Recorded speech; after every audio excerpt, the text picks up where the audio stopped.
നിങ്ങളുടെ രക്തബന്ധത്തിലും കുടുംബത്തിലും ആർക്കെങ്കിലും ഹാർട്ടിന്റെ അസുഖം വന്നിട്ടുണ്ടെങ്കിൽ നിർബന്ധമായിട്ടും ഈ 3 ടെസ്റ്റുകൾ ചെയ്യുന്നത് വളരെ നന്നായിരിക്കും. ഇതിലെ 3ാമത്തെ ടെസ്റ്റ് ചെയ്യുന്നത് വഴി കഴിഞ്ഞ ദിവസം പോലും എൻ്റെ അടുത്ത ഒരു സുഹൃത്തിന് അറ്റാക്കിൽ നിന്നും രക്ഷപ്പെടാൻ സാധിച്ചു. ലക്ഷണങ്ങൾ അനുഭവപ്പെടുന്നതിന് മുമ്പേ തന്നെ ഹൃദ്രോഗ സാധ്യത കണ്ടുപിടിക്കാൻ സഹായിക്കുന്ന ഈ ടെസ്റ്റുകൾ എന്തൊക്കെയാണ്? നിങ്ങളുടെ കുടുംബത്തിൽ ആർക്കെങ്കിലും ഹാർട്ടിന്റെ അസുഖം ഉണ്ടായിട്ടും ഏത് ടെസ്റ്റുകളാണ് ചെയ്യേണ്ടത് എന്ന് നിങ്ങൾക്ക് അറിയുന്നില്ലെങ്കിൽ നിങ്ങൾ വിഡ്ഢിത്തമാണ് കാണിക്കുന്നത്. പലരും ചോദിക്കുന്ന ഒരു ചോദ്യമാണ്, ഞാൻ കൃത്യമായിട്ട് ഡയറ്റും എക്സസൈസും ഒക്കെ ചെയ്യുന്നുണ്ട്, എൻ്റെ കൊളസ്ട്രോൾ നോർമലാണ്, കുടുംബത്തിൽ ഹാർട്ടിന്റെ അസുഖം ഉണ്ടെങ്കിലും ഞാൻ പേടിക്കേണ്ട ആവശ്യമുണ്ടോ എന്നുള്ളത്. എന്നാൽ ജനിതക ഹൃദയത്തിന്റെ റിസ്കുകൾ രക്തത്തിലെ സാധാരണ കൊളസ്ട്രോളിന്റെ അളവിൽ നിന്ന് മനസ്സിലാവില്ല. അത് തീരുമാനിക്കുന്നത് പലപ്പോഴും രക്തധമനികളെ നശിപ്പിക്കുന്ന ചില പ്രത്യേക പ്രോട്ടീൻ കണങ്ങളാണ്. ഇനി രക്തത്തിലെ ടെസ്റ്റ് റിപ്പോർട്ടിൽ കുഴപ്പം ഇല്ലെങ്കിലും രക്തധമനികളിൽ എന്തെങ്കിലും നാശങ്ങൾ ജനിതകപരമായി സൈലന്റ് ആയിട്ട് സംഭവിക്കുന്നുണ്ടോ എന്ന് എങ്ങനെ തിരിച്ചറിയും എന്നതും ഒരു ചോദ്യമാണ്. പാരമ്പര്യമായി കൈമാറ്റം ചെയ്യപ്പെടുന്ന ചില പ്രത്യേക ലിപ്പോ പ്രോട്ടീനുകൾ എങ്ങനെയാണ് രക്തധമനികളിൽ ചെറുപ്രായത്തിൽ തന്നെ കാൽഷ്യം അടിഞ്ഞുകൂടാനും ബ്ലോക്കുകൾ ഉണ്ടാക്കാനും കാരണമാകുന്നത്? കുടുംബത്തിൽ ഹൃദ്രോഗമുള്ള ഏതൊരു വ്യക്തിയും സ്വന്തം ജീവൻ രക്ഷിക്കാൻ ജീവിതത്തിൽ ഒരിക്കലെങ്കിലും നിർബന്ധമായും ചെയ്തിരിക്കേണ്ട ടെസ്റ്റുകൾ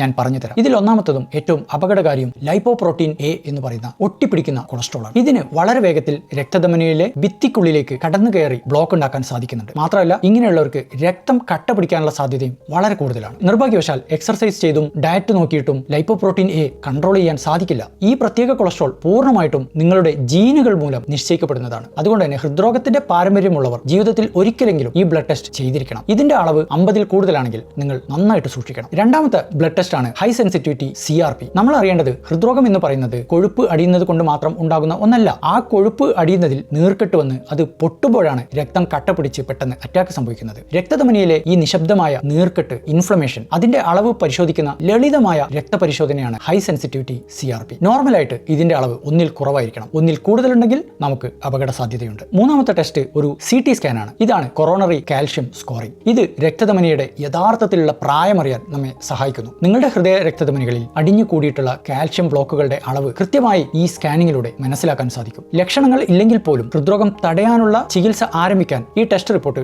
ഡോക്ടർമാരെ സഹായിക്കുന്നുണ്ട്. ഇനി നിങ്ങൾ എന്താണ് ചെയ്യേണ്ടത്? ഒന്നാമത്തേത്, ജീവിതത്തിൽ ഒറ്റ തവണയെങ്കിലും ലൈപ്പോപ്രോട്ടീൻ എ എന്ന് പറയുന്ന ബ്ലഡ് ടെസ്റ്റ് നിർബന്ധമായിട്ടും ചെയ്യുക. രണ്ടാമത്, സാധാരണത്തെ കൊളസ്ട്രോൾ ടെസ്റ്റിന് പകരം കൂടുതൽ കൃത്യതയുള്ള ApoB ടെസ്റ്റ് ചെയ്യുക. മൂന്നാമത്, 40 വയസ്സിന് മുകളിലുള്ള ഏതൊരു വ്യക്തിയും കാർഡിയോളജിസ്റ്റിന്റെ ഉപദേശത്തോടെ coronary artery calcium scoring test ചെയ്യുക. നാലാമതായിട്ട്, കുടുംബത്തിൽ ആർക്കെങ്കിലും ചെറുപ്പത്തിൽ ഹൃദയാഘാതം സംഭവിച്ചിട്ടുണ്ടെങ്കിൽ മക്കളെയും ചെറുപ്പത്തിലെ ഹാർട്ടിന്റെ ടെസ്റ്റുകൾ ചെയ്യിക്കുക. അഞ്ചാമത്തെ കാര്യം, എനിക്ക് ലക്ഷണങ്ങളൊന്നും ഇല്ലല്ലോ എന്ന് കരുതിയിട്ട് ഈ പറഞ്ഞ 3 ടെസ്റ്റുകൾ ചെയ്യാതിരിക്കരുത്.